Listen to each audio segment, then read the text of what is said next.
Hi guys, I wanted to show you quick what I like to put in my garden to incorporate both organic matter and the fertilizers. That's both your micronutrients and your macronutrients, the NPK, nitrogen, phosphorus, potassium, and all the little minerals that are often hard to replace in your soil.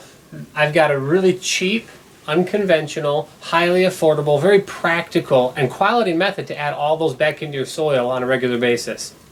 Let me show you what I'm talking about. Hi there, this is Jordy from Northern Homesteading, helping you to be successfully self-sufficient.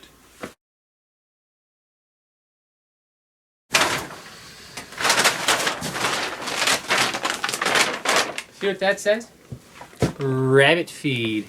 This is the cheapest rabbit feed that I can buy here in Michigan. Producer's Pride. $15, or a little under $15 actually, for 50 pounds. This is pretty good stuff, and for the price, it's amazing. I'm going to read some of the ingredients here quick.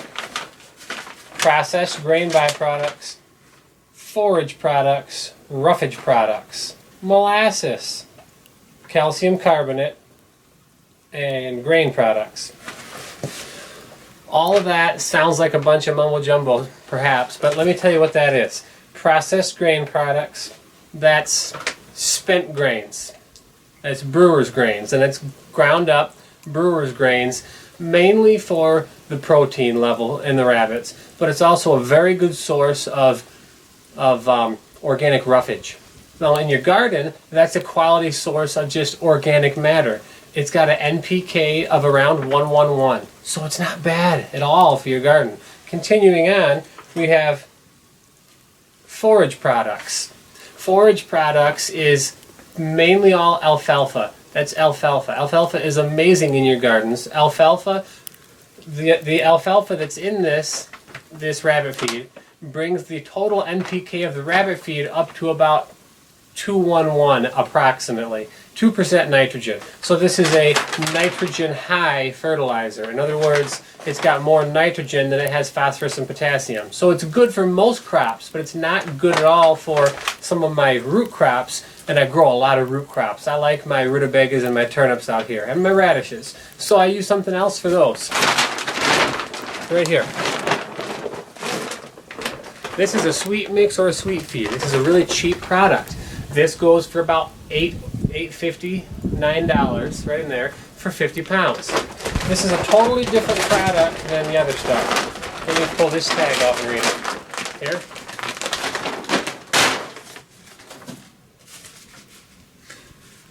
Alright. Ingredients: grain products, processed grain products, roughage products, plant proteins, calcium carbonate, molasses products, and then a bunch of vitamins after that. Well, this is actually similar to the rabbit feed, except that it doesn't have the alfalfa in it. The alfalfa is real important for rabbits because it's the types of protein that their body uses up the best. But this is basically the same thing without the alfalfa in it. That means that the overall nitrogen in this type of material is significantly lower than the nitrogen in the rabbit feed. There's about an NPK of 111 or 122 in most of these molasses sweet feed products. There's generally a little more of the phosphorus and potassium and fairly low nitrogen just because of the materials that are used in it. That means that this here is incredible to dump out in my turnip beds. I use this a lot in my turnip beds. Actually just was out there spreading some out. Now this is all pelleted feed. Hopefully you can hear me over the rustling. How's that? Anyway, this is all pelleted feed. Little bitty pellets. The sweet feed, or the sweet mix, is like a brown to a light brown type of color, and it smells a little sweet, almost like molasses cookies. The rabbit feed doesn't. It kind of smells more like hay. I mean, it's basically hay with some other roughage products mixed in with it. Now, these are both great for your garden. You can spread them out, just put them in a bucket and spread them out by hand. You can actually put these in a mechanical spreader too if you want to. You can put them in like a fertilizer spreader. They usually go through if you have the setting open wide enough. These things are great for building up the soil. This is actually one of my amazing little secrets. You want to build up your soil like crazy in just a year or two?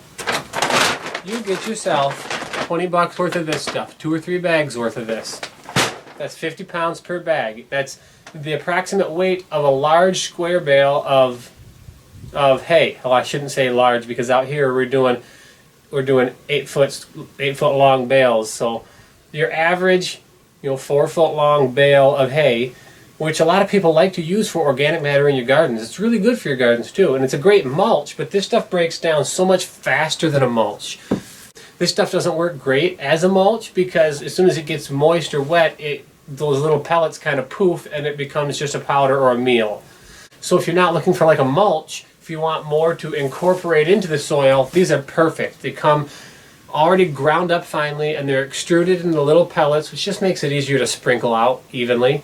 And as soon as they get moist, within just a minute after getting moist, they soften up and go right into the ground. So if you do spread these out in your garden, you can just do a light watering and they'll fall right apart on the top of the ground. Or if you want to mix them in the soil and then give it a watering, they'll come apart more in the soil and they'll be more of a incorporated organic matter. They'll be tilled down deeper because you tilled them. So these are wonderful little things that I use all the time. Because they are low nitrogen, phosphorus, and potassium, they're low numbers, use them heavily. They'll really help to build up your organic matter. You want to get your organic matter in the soil up to that, like a golden spot, somewhere around 4 to 6% organic content, which is what I'm working towards. Some of my beds are up to about 6 now. Other ones are down to about 2. But I mean, I started a few years ago out here when everything was down quite under 0.5% organic matter, so I think I'm doing all right. Anyway, if you need to really work your soil over well and you want to do it cheaply, get this stuff. That rabbit feed here, my rabbit feed, this is almost identical to an alfalfa meal or alfalfa pellets.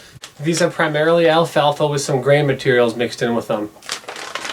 And they're great for your garden. Amazing. I'm telling you, these things will really help out. Go ahead and give it a try. You can use them heavy. A 50-pound bag can be easily spread in about a 20-foot by 20-foot area. And it's not really too much because it breaks down quickly and it works down in the soil. And within the course of about a year, it's mostly broken down. 80% of the material in these pellets will break down in the course of about a year in your soil. And it's a slow release, so it's not all available at once. It breaks down more throughout the summer. So as your plants really start to grow and they suddenly need a ton of nutrients, that nutrients is just now becoming available to them, and it tends to work out great. Well, thanks for watching Northern Homesteading. I hope you liked the video. If you care to, click that like button and look around for more good information. Thanks. Bye now.